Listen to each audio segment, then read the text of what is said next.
Good morning all student. देखिए बेटा, कल हमने जो आपका पाठ था वो पढ़ा था आहार आयोजन।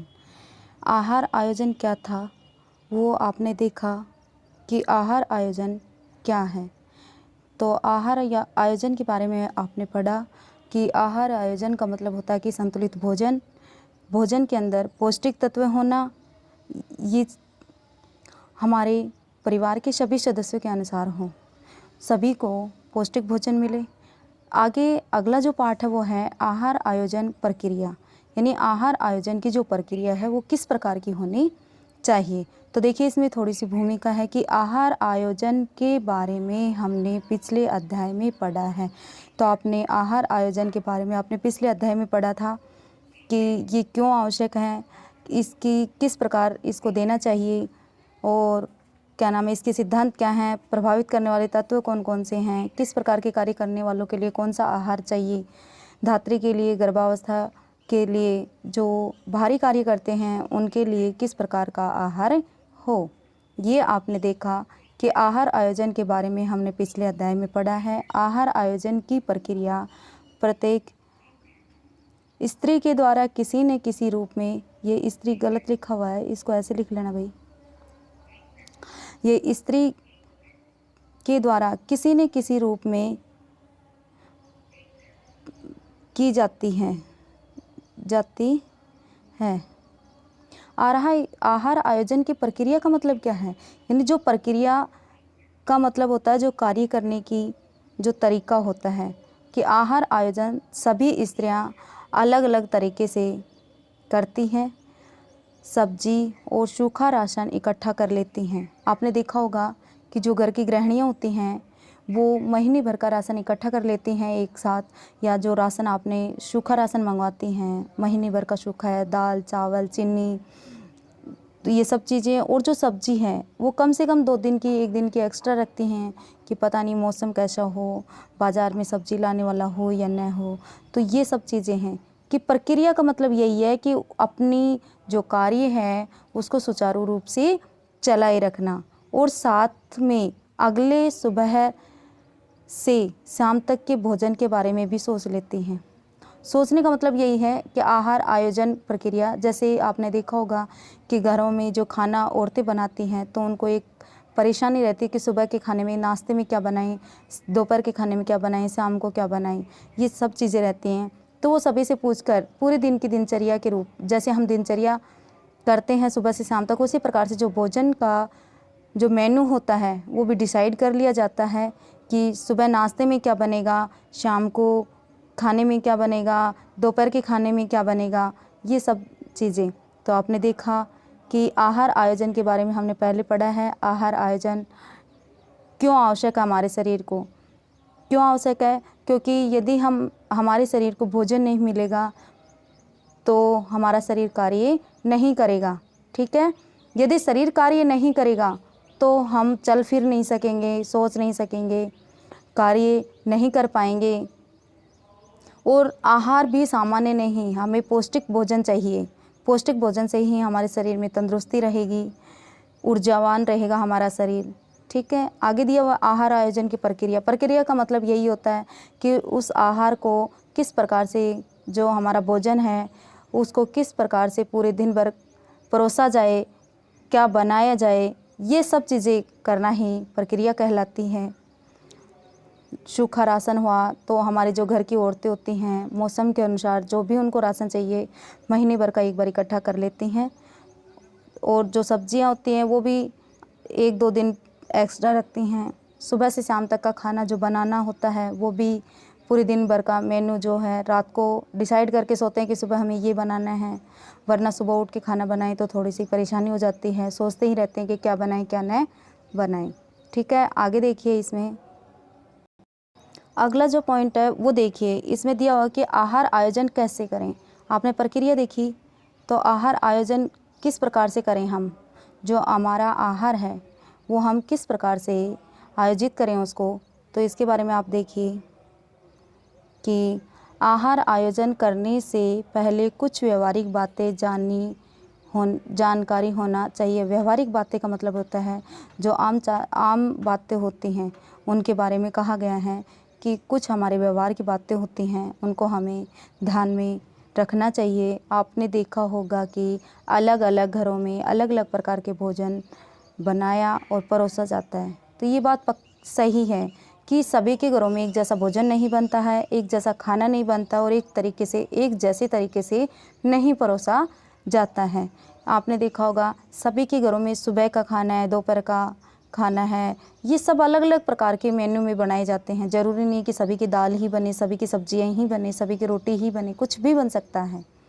ठीक है, तो आपको समझ में आया कि व्यवहारिक का मतलब यही है कि हमारा जो व्यवहार है, व्यवहारिक का मतलब यही है कि जो हमारा खाना है वो सभी को अलग अलग तरीके से परोसा जाता है और अलग अलग तरीके का बनाया जाता है। तो ये हमारी नॉर्मल बातें हैं। आगे देखिए, इसमें एक नंबर पॉइंट है इसमें कि हमारा जो खाना है वो किस प्रकार से बनता है। पहला पॉइंट देखिए इसमें, आहार आयोजन कैसे करें, किस प्रकार से करें हम आहार का आयोजन, यानी जो खाना है वो किस प्रकार से बनाती हैं गृहिणियाँ, किस प्रकार से उसका आयोजन करती हैं, उसको खाना बनाने की जो प्रक्रिया वो किस प्रकार की है, कौन सा तरीका अपनाते हैं और तरीका अपनाने के बाद में उसको किस प्रकार से परोसते हैं। तो ये चीज़ें हमने देखी हैं। देखिए इसमें पहला कि सभी गृहिणियों का भोजन बनाने और कच्चे पदार्थ लेने का तरीका अलग अलग होता है। कच्चे पदार्थ यानी सब्जियां हैं, सभी अलग अलग तरीके से होते हैं। सभी के गृहिणी के भोजन बनाने के सभी के तरीके अलग होते हैं। सेम एक ही घर में अगर दो औरतें खाना बनाते तो दोनों की जो तरीका है बनाने का वो भी अलग अलग मिलेगा। कच्चे भोज्य पदार्थ यानी कच्ची जो सामग्री होती है वो लेने का तरीका भी सबका अलग अलग होता है। कोई किस तरीके से लेता है, कोई किस तरीके से लेता है। आगे देखिए आप इसमें कि पहला पॉइंट है इसमें कि सभी गृहिणियों का भोजन बनाने और कच्चे भोजन पदार्थ लेने का तरीका अलग अलग होता है। आपने देखा होगा कि कुछ गृहिणियां मुट्ठी भर गिनती करती हुई आटा लेती हैं, कुछ कटोरी, गिलास या कप से माप कर लेती हैं, तो कुछ आटा गूंथने वाले बर्तनों के अंदाज में लेती हैं। इसी प्रकार सब्जी और खाद्य सामग्री भी अनुमान के अनुसार ले लेती हैं। ये पॉइंट आपको बहुत बेहतर तरीके से पता होगा। बच्चियां हैं उनको तो और भी अच्छी तरीके से पता होगा, क्योंकि हमारे जो घर में बुजुर्ग औरतें होती हैं वो कभी भी आटे को कप, गिलास, कटोरी से नहीं नापती हैं। सिर्फ अंदाजे से, अनुमान से ही वो अपना जो खाना है वो बनाती हैं। कुछ औरतें होती हैं जो मुट्ठी से तो कम औरतें नापती हैं, लेकिन हाँ कटोरी, गिलास, कुछ कटोरी से, और गिलास नहीं होता, कटोरी होता है, ज़्यादातर कटोरी से ही नाप कर क्या आटा गूंथती हैं। और तो हमारी जो बुजुर्ग महिलाएं होती हैं, हमारी माता जी थी, दादी जी थी, ये कभी भी कप, कटोरी का इस्तेमाल नहीं करती थी। आजकल के युग में जो ये गृहिणियां हैं ये कटोरी, गिलास के माध्यम से माप कर आटा गूंथती हैं। उसी प्रकार जो सब्जी है और खाद्य पदार्थ है वो भी अनुमान से ले लेते हैं कि हमारे घर में कितने व्यक्ति हैं, कितनी सब्जी लगती है, आधा किलो, 250 ग्राम, 500 ग्राम, 400 ग्राम, 300 ग्राम, उसी प्रकार से ले लेते हैं। तो आपने देखा कि पहला जो पॉइंट था वो कि जो तरीका होता है कच्चे पदार्थ और भोजन बनाने का जो तरीका है वो अलग अलग होता है। सभी गृहिणियाँ अलग अलग प्रकार से अपने आटे को मापती हैं और उसको इकट्ठा करती हैं। ठीक है, अगला देखिए इसमें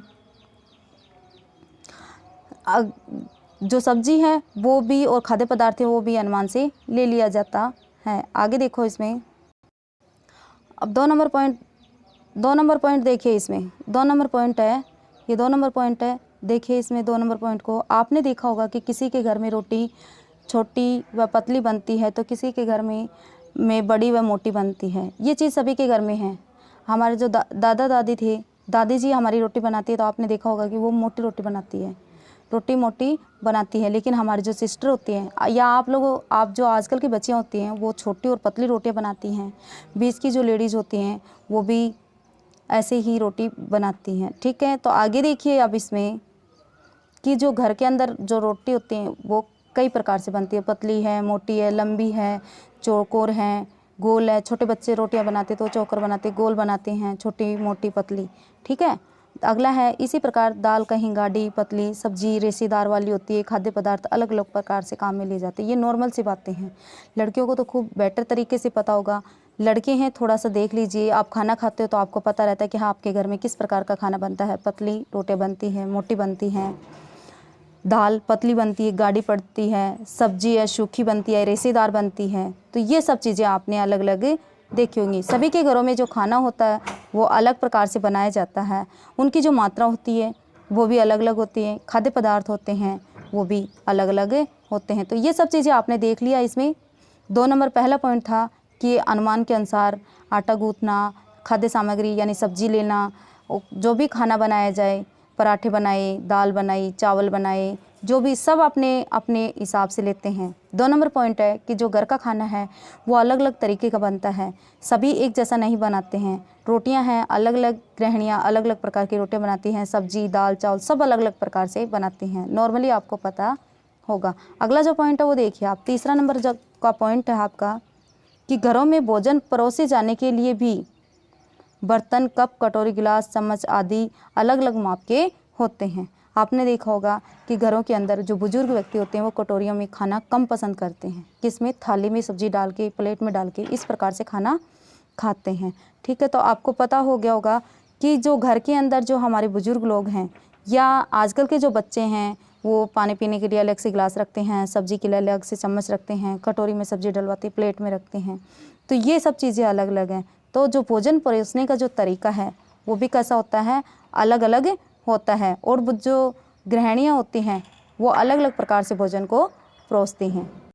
अगला जो है आपका, देखिए कि जो हमारा भोजन है वो किस प्रकार से हमने परोसा, किस प्रकार से बनाया जाता है, ये चीज़ें आपने देखी। अब आगे देखिए इसमें कि हमारे जो खाद्य सामग्री है वो किस प्रकार की हो। ये वयस्क बुजुर्गों के लिए बड़े बर्तनों में, ये मैंने बता दिया आपको।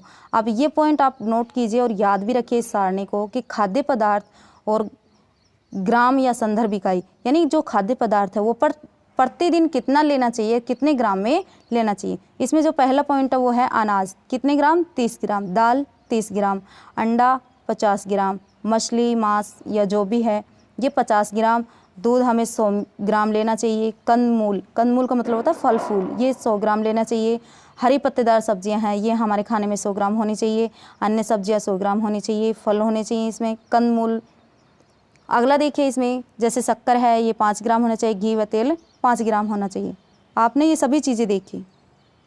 हमारी जो खाद्य पदार्थ हैं रोज़ के खाने में ये सारे खाद्य पदार्थ शामिल होने चाहिए, जिससे कि हमें क्या मिलती है, एनर्जी मिलती है। क्या मिलती है हमें, एनर्जी मिलती है। तो ये हमारे जो खाद्य पदार्थ हैं वो सभी होने चाहिए। अनाज हमें 30 ग्राम लेना चाहिए, दाल 50 ग्राम। तो ये जितनी इसमें ग्राम दे रखा है, ज़रूरी नहीं है कि हमें नाप के ही लें, अनुमान से ले सकते हैं, अंदाजे से ले सकते हैं। ठीक है, तो आज आपको पता चला कि आहार आयोजन कैसे करें, इसमें किस प्रकार से किया जाता है, हमारे घरों में खाना किस प्रकार से परोसा जाता है, खाना किस प्रकार से बनाया जाता है, बच्चों को बुजुर्गों को किस प्रकार से दिया जाता है, नापा तोला किस प्रकार से जाता है, ये सब चीज़ें आपने देखी। और जो हमारी खाद्य सामग्री थी, ये देखिए खाद्य सामग्री, ये खाद्य सामग्री ये सारणी बनी हुई है, आप भी बना ले इसको और ध्यान में रखिए। हो सकता है आपको ये दे दिया जाए कि जो खाद्य पदार्थ अनाज है वो कितने ग्राम लेना चाहिए, तो आपको याद होना चाहिए कितने ग्राम लेना चाहिए, 30 ग्राम लेना चाहिए। दूध है वो कितने ग्राम, तो 100 ग्राम लेना चाहिए। हरी पत्तेदार जो सब्जियां हैं वो 100 ग्राम होनी चाहिए। शक्कर है वो कितने लेनी चाहिए, तो 5 ग्राम लेनी चाहिए। जो घी और तेल है वो 5 ग्राम लेना चाहिए। ठीक है बेटा, आज आपने देख लिया कि आहार जो आयोजन प्रक्रिया है वो किस प्रकार की होनी चाहिए, कैसे करते हैं। नॉर्मली जो हमारे घरों में कार्य होते हैं वही होते हैं, थोड़ा सा आप ध्यान दीजिए।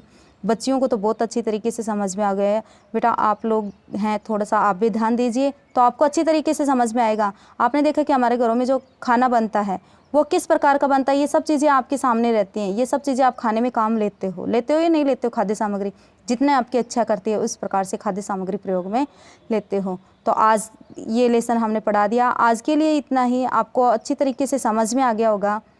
खाने का जो मैंने तीन तरीके बताए हैं। पहला था कि जो आटा गूँथने का जो तरीका है वो सभी का गृहिणियों का अलग अलग होता है। सब्जी चुनने का तरीका है वो भी अलग अलग होता है। 2 नंबर था कि जो बनाने का खाना भोजन बनाने का जो तरीका है वो अलग होता है। चुनने का अलग होता है, बनाने का अलग होता है। कोई किसी तरीके से खाना बनाता है, रोटियां अलग अलग प्रकार से बनाते हैं, गोल, मोटी, पतली, चपटी, फलकेदार, ये सब चीज़ें। सब्जियां भी दाल है, कोई पतली खाना पसंद करता है, कोई गाढ़ी खाना पसंद करता है, सब्जी रेसीदार खाना पसंद करता है, सूखी सब्जी खाना पसंद करता है। तीसरी चीज़ थी इसमें कि किस प्रकार से खाने को परोसा जाए। तो आपने देखा होगा कि बुजुर्ग व्यक्तियों को बड़े बर्तनों में परोसा जाता है, छोटे बच्चों को छोटे बर्तनों में, जैसे कप, कटोरी, ग्लास, ये सब चीज़ें रखते हैं। आजकल के बच्चे बहुत समझदार होते हैं। पहले वाले थे कि थाली में सब्जी डाल दी, प्लेट में रोटी डाल दी, लोटे वोटे में पानी पकड़ाए वैसे ही पी लेते थे। लेकिन आजकल के बच्चे अपना जो खाना है वो व्यवस्थित तरीके से रखते हैं और व्यवस्थित तरीके से ही खाते हैं। तो आज के लिए इतना ही, कल हम इसके आगे पढ़ेंगे, ठीक है। इसको याद रखना और एक बार आप अपने घर में गौर फरमाइए तो आपको अच्छी तरीके से पता लग जाएगा और आप अनुभव करोगे तो आपको अच्छी तरीके से समझ में आएगा, ठीक है। ओके।